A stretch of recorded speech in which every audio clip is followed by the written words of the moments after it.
पेट सफ़ा या कोई भी चूरन आप कब्ज से संबंधित यदि लेते हैं, नित्यम है या पेट सफ़ा है या कुछ और भी हो सकता है, कायम चूरन, मोस्ट कॉमन 3 ये चूरन है कॉन्स्टिपेशन के लिए जो ऑन काउंटर इंडिया में लेफ़्ट राइट बेचे जाते हैं। और हर केमिस्ट, यदि आप केमिस्ट से बात करेंगे तो 4-5 ये प्रोडक्ट ज़रूर बेच देता है, ज़्यादा भी हो सकता है नंबर। इसका मतलब ये है कि पेट सफ़ा या इस तरह की जो दवाइयाँ हैं वो लोग रेगुलरली कंज्यूम कर रहे हैं, और लोगों को पेट ख़राब है लोगों का, या लोगों को कुछ डाइजेशन संबंधित प्रॉब्लम है, या बहुत सारे लोग जो मिथ है उनका, जो उनका एक ऑब्सेस फियर है कि उन्हें कब्ज़ हो गया है, सुबह पेट साफ़ नहीं हुआ, बहुत सारी चीज़ों के कारण ये चूरन सेल्फ रिकमेंडेशन से या किसी दोस्त ने बता दिया या केमिस्ट ने रिकमेंड कर दिया, या कोई जो डॉक्टर्स क्वालिफाइड नहीं है उस तरह की जीपी प्रैक्टिस करते हैं,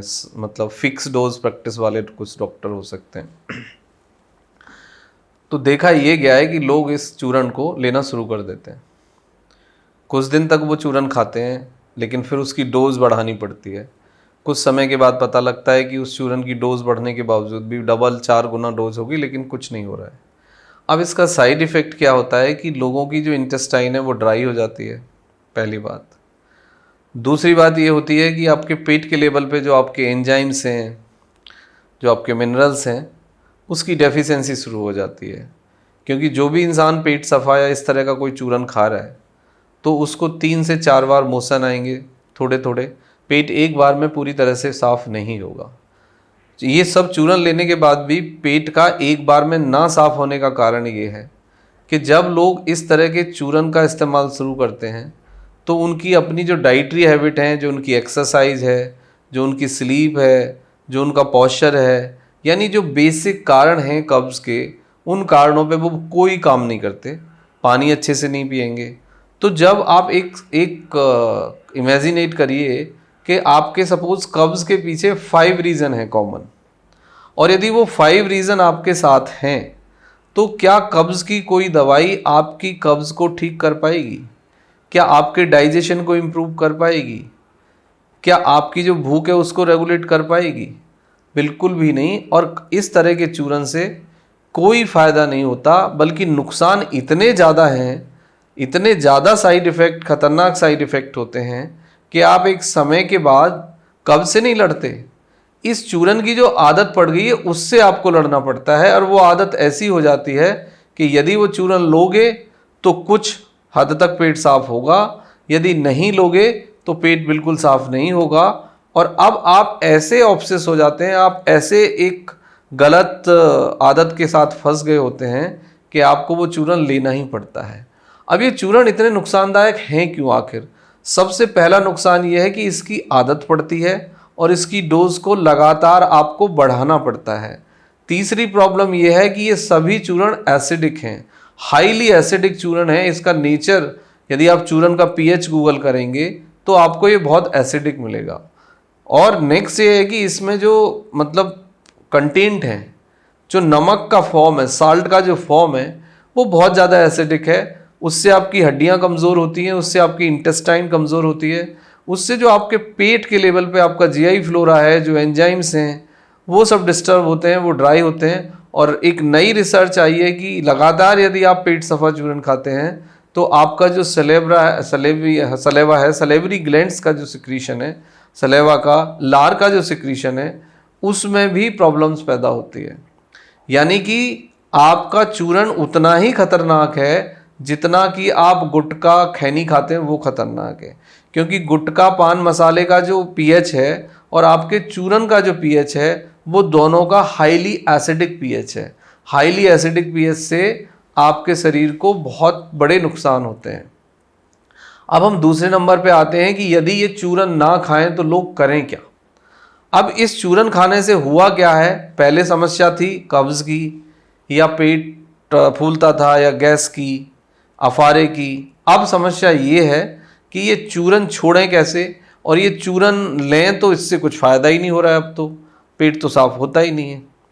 जब तक आपको शरीर में फाइबर नहीं मिलेंगे तो आपका स्टूल बल्की नहीं होगा।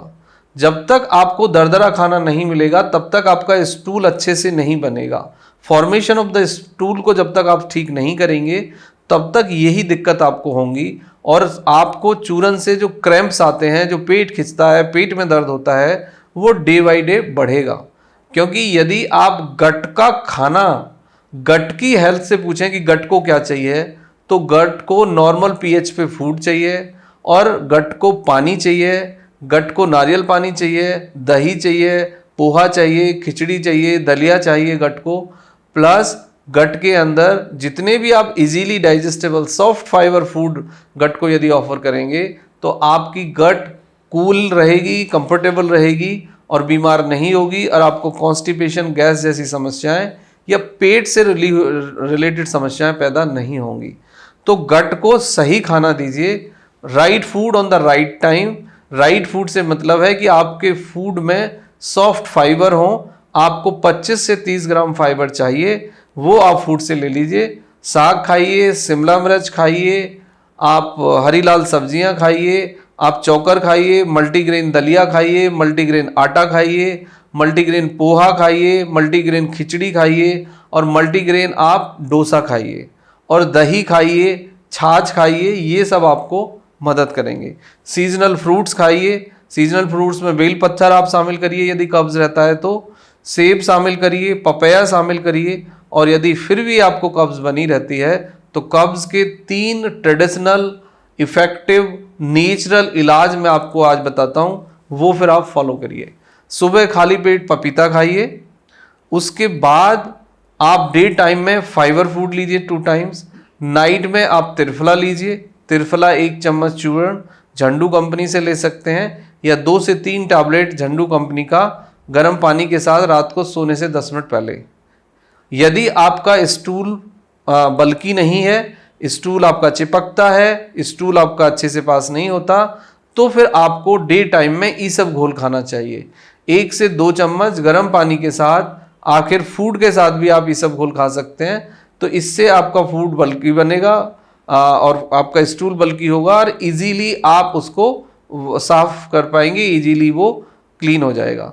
तो आप पेट सफ़ा या नित्यम या फिर कायम चूर्ण यदि खा रहे हैं तो इमीडिएटली उसको बंद करिए। आप ईसब घोल, पपीता और आप त्रिफला, ये आप इसका सहारा लीजिए।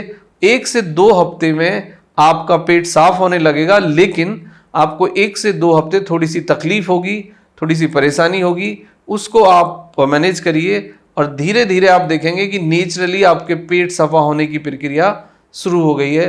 लेकिन ये जो आदत आपने डाल ली है, ये आपको ऑब्सेस करेगी, ओसीडी पैदा करेगी, और आपका दिमाग केवल पेट पर ही लगा रहेगा। पेट साफ नहीं हुआ, गैस बन गई, कब्ज हो गई, ये आप मेंटली सेंसिटिव हो जाओगे, और पेट सफा वाला जो मसला है, जो चूर्ण है, वो आपको डिप्रेशन, एंजाइटी और ओसीडी पैदा करेगा, और फिर ये बहुत मुश्किल काम होगा आपके लिए।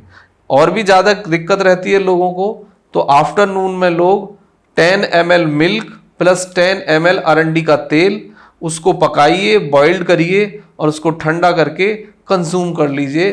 तो ये आपकी आंतों में जो ड्राइनेस आ गई है उसको सॉफ्टनेस में बदलेगा, और आपका इंटेस्टाइन का जो मूवमेंट है उसको नेचुरली बढ़ाएगा। उसके साथ साथ आप एक्सरसाइज करिए, टाइम से खाना खाइए, अच्छी नींद लीजिए, और डीप ब्रीदिंग करिए, और पेट की एक्सरसाइज करिए, पेट को मसाज दीजिए, तो आप नेचुरली इस समस्या से बच पाएंगे और बाहर निकल पाएंगे। Thank you very much and take care yourself.